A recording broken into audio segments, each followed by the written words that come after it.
The bridge at Douve. The detonation cord felt wrong in Jake McNiece's hands, too stiff from the river water, fraying where it had snagged on submerged debris during their chaotic night drop into the Norman marshlands. He crouched beneath the steel girders of the Douve River Bridge, working by touch in the pre-dawn darkness, while German voices echoed from the far bank. The filthy 13 had been scattered across flooded fields for 6 hours, victims of another botched drop that left half their demolition gear buried somewhere in the Norman countryside. 20 minutes until the Wehrmacht's morning supply convoy was scheduled to cross this bridge. 20 minutes to complete a textbook demolition with waterlogged explosives and a squad reduced to 3 exhausted paratroopers who kept glancing nervously toward those German voices growing closer through the fog. "Sarge, we should pull back," whispered Private Ragsman, his voice tight with 6 hours of stumbling through hedgerows. Officers said the bridge was secondary priority anyway. McNiece didn't look up from rigging the primer charges along the bridge's central support beam. The steel felt cold and solid under his fingers, humming faintly with vibrations from German truck engines somewhere beyond the mist. The G3 operations plan had been precise on paper.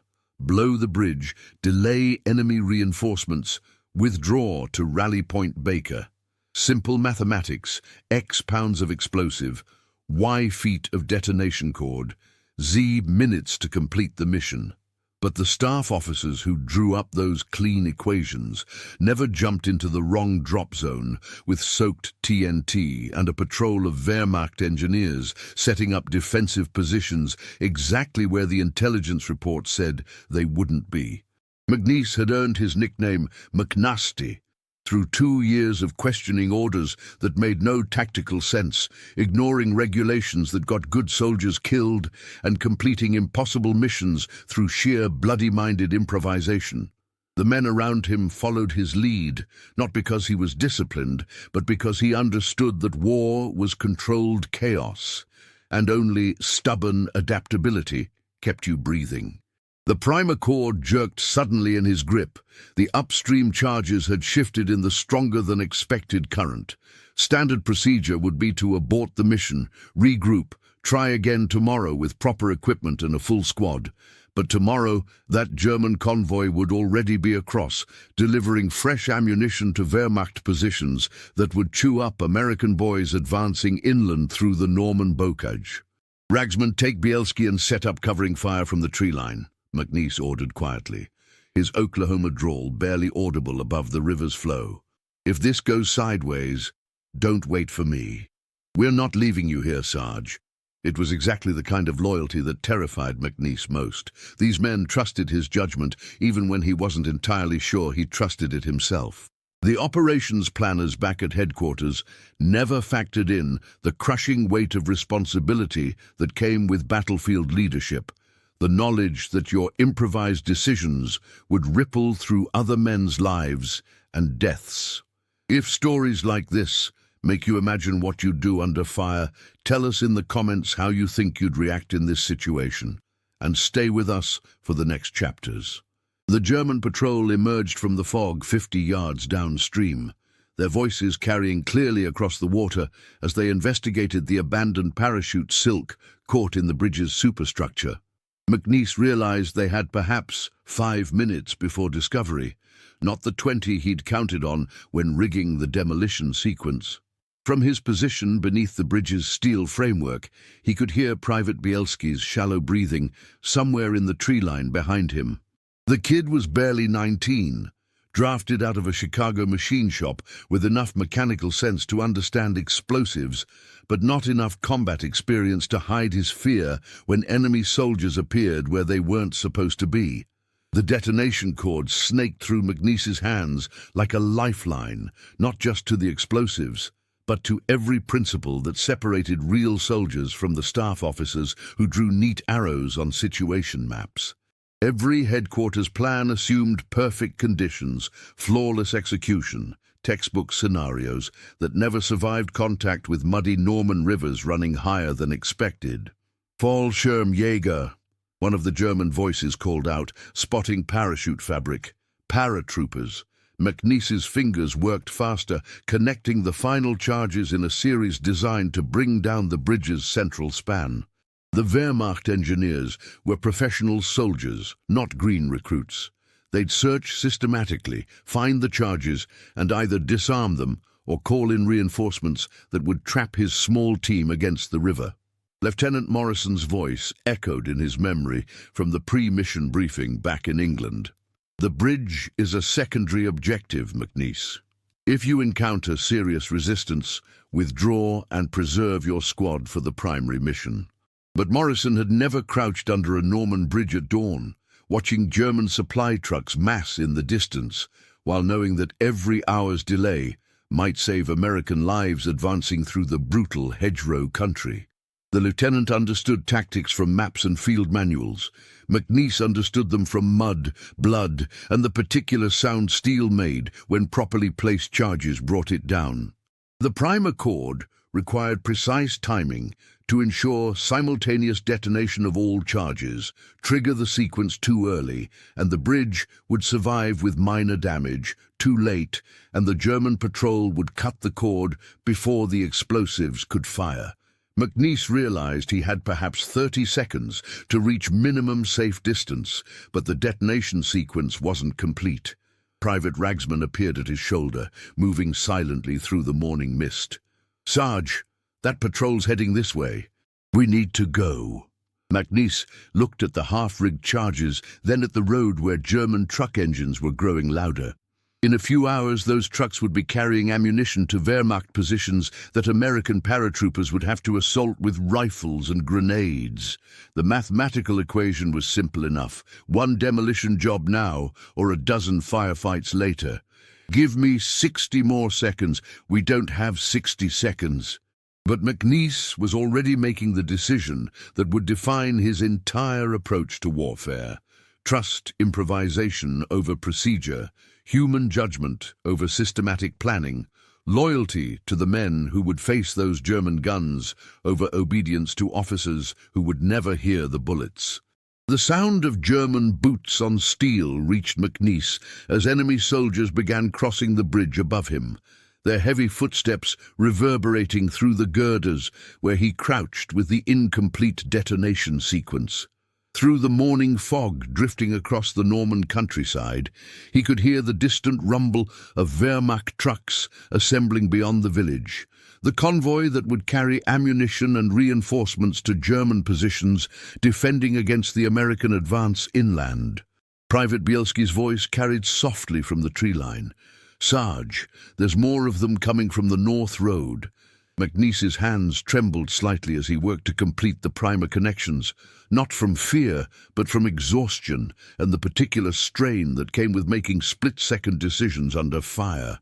The Filthy 13 had been jumping into impossible situations for 2 years, earning their reputation through missions that succeeded despite, not because of, official planning. He thought of Staff Sergeant Thompson, lost 3 weeks ago during the practice jumps in England when his chute failed to open properly. Thompson had been the one who taught McNiece to trust his instincts when field conditions didn't match the briefing. "The manual's just a starting point," Thompson used to say. "Real demolition work happens when everything goes wrong, and you've got to figure it out with whatever's left." The detonation cord felt different now, less like equipment and more like a direct line to every choice that had brought him to this moment under a Norman bridge. Each connection represented not just technical knowledge, but the accumulated weight of missions where improvisation had meant the difference between success and disaster. German voices grew louder overhead. McNiece could distinguish individual words now. Orders about defensive positions, questions about the parachute debris, someone mentioning time schedules for the morning convoy. Professional soldiers doing their job, just like his own men crouched in the fog-shrouded tree line. The moral weight of the moment settled over him like the damp Norman air. Those were somebody's sons crossing the bridge above, following orders from their own headquarters, probably scared and tired and missing home. But they were also carrying weapons and ammunition that would kill American paratroopers advancing through the hedgerows. boys from Oklahoma and Chicago, and small towns whose names McNiece would never know. How many chances does a man get to guess wrong before one bad call costs everyone too much? Lieutenant Morrison's radio crackled to life somewhere in the distance.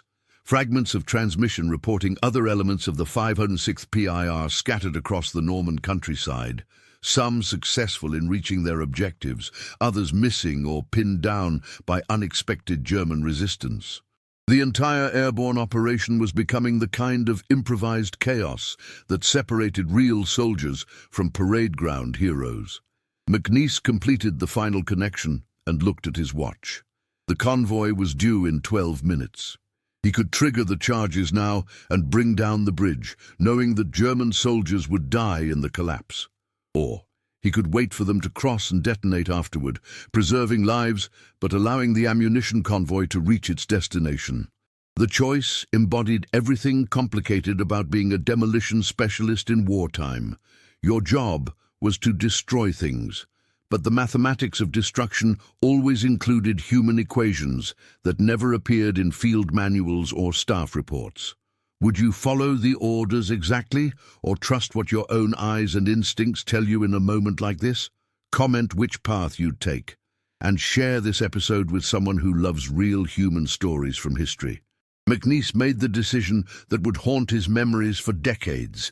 He triggered the detonation sequence while German soldiers were still crossing overhead, counting on speed and luck to minimize casualties while ensuring the convoy couldn't pass.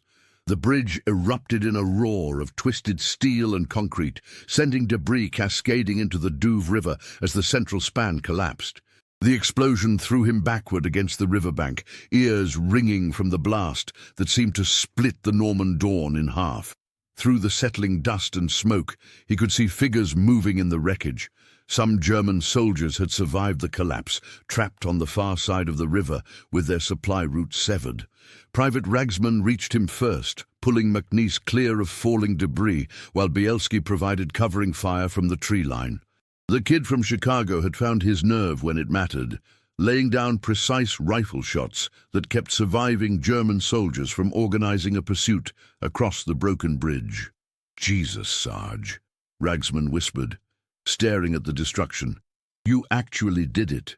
But McNiece felt no satisfaction, only the hollow weight of knowing that the official after-action report would record this as a successful demolition mission without mentioning the grey moral territory that real soldiers navigated. The Wehrmacht convoy had been stopped, American lives would be saved during the advance inland, and the tactical objective had been achieved exactly as planned. The detonation cord lay in pieces around the destroyed bridge, each fragment representing the gap between clean planning and messy execution. Headquarters would receive a simple report: bridge destroyed, enemy supply route interdicted, mission accomplished. They wouldn't include the human cost, the individual faces McNiece had glimpsed in the moment before triggering the charges, or the sound of steel giving way that would wake him from sleep for years afterward.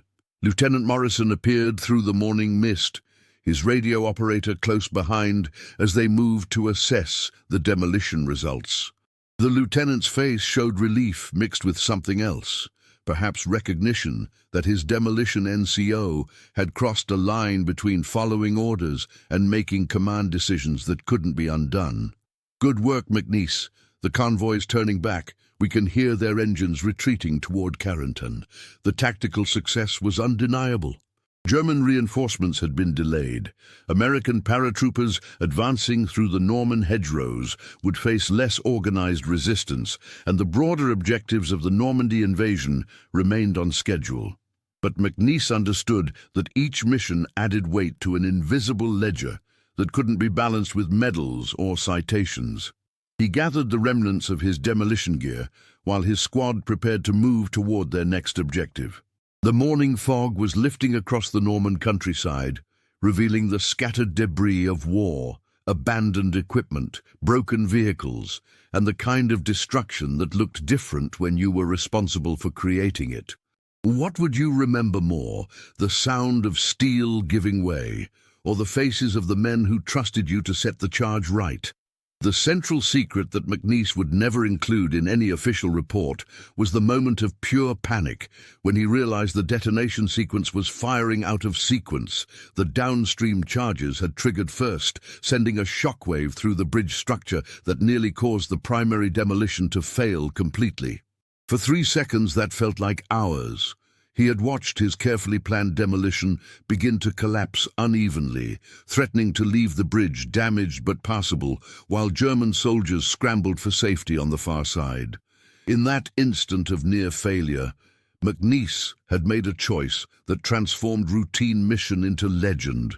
He had manually triggered the remaining charges while still within the blast radius, using his own body as a human timer to ensure the bridge came down completely.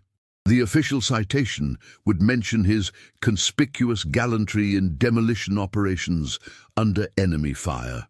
It wouldn't mention the terror of watching explosives malfunction, the split-second decision to stay too close to ensure success, or the luck that kept shrapnel from tearing him apart when the final charges detonated. Private Bielski had seen it all from the tree line. The moment when their sergeant chose certain success over personal safety, staying with the charges when any reasonable soldier would have taken cover. The kid would carry that image for the rest of his life. McNiece silhouetted against the explosion, thrown backward by blast forces that should have killed him. "Sarge, why didn't you run?" Bielski asked later as they moved through the Norman countryside toward their next objective. McNiece couldn't explain the calculation that had seemed perfectly logical in the moment. Better to risk one life than to let a damaged bridge allow German reinforcements to reach American positions.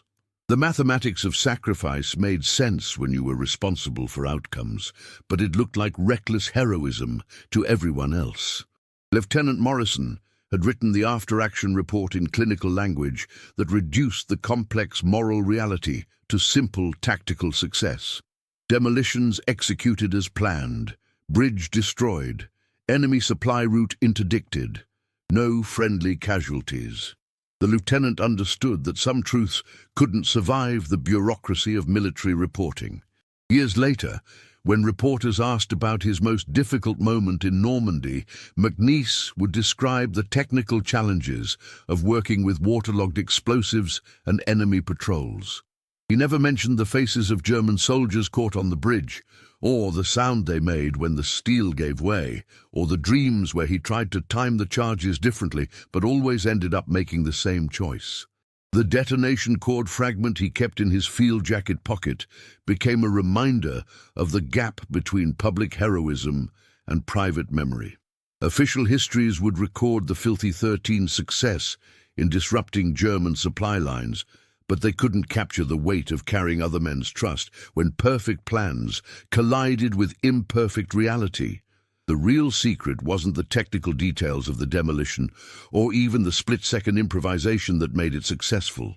The secret was how completely he had accepted responsibility for outcomes beyond his control: German lives, American lives, mission success, and the cascading consequences of every choice made under fire in the Norman dawn. 23 years after the Normandy invasion, McNiece stood on another bridge, this one spanning the Arkansas River near his Oklahoma home, watching freight trains carry grain toward distant markets. The rumble of steel wheels on steel rails brought it all back.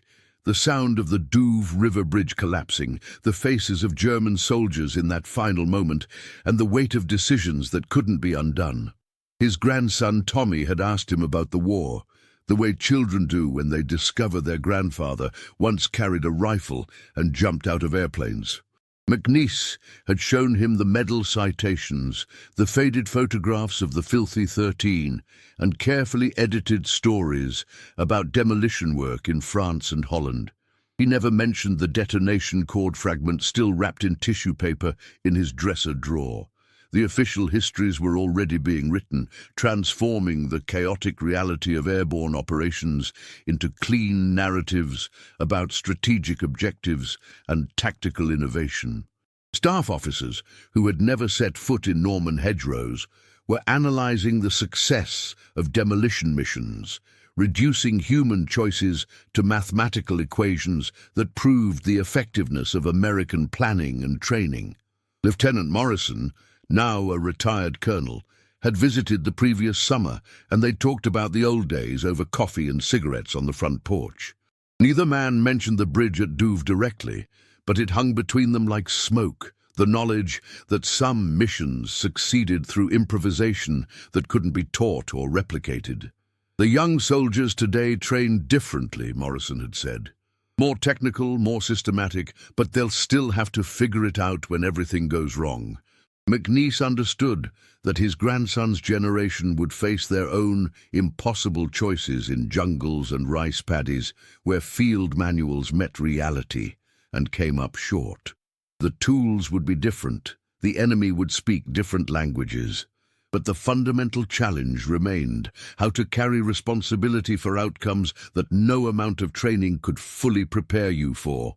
The freight train disappeared around a bend in the river, leaving only the echo of steel on steel and the memory of another bridge in another country, where a young demolition sergeant had made choices that seemed clear at the time, but grew more complicated with each passing year. Private Bielski had written occasionally letters from Chicago describing work in a machine shop and a family that would never fully understand why their father sometimes woke up shouting about bridges and explosives. They shared the vocabulary of men who had seen each other make impossible choices under fire, a language that couldn't be translated for people who had never carried that particular weight. The medal citations spoke of conspicuous gallantry and successful completion of assigned missions. They didn't mention the human cost of carrying other men's trust, or the way certain sounds could transport you across decades to a Norman riverbank where you were young and scared and responsible for outcomes beyond your control. McNiece walked back toward his house as evening settled over the Arkansas countryside, knowing that behind every citation and mission report there was a human being carrying memories that couldn't be fully shared or completely forgotten, the real weight of courage that legends could never entirely capture.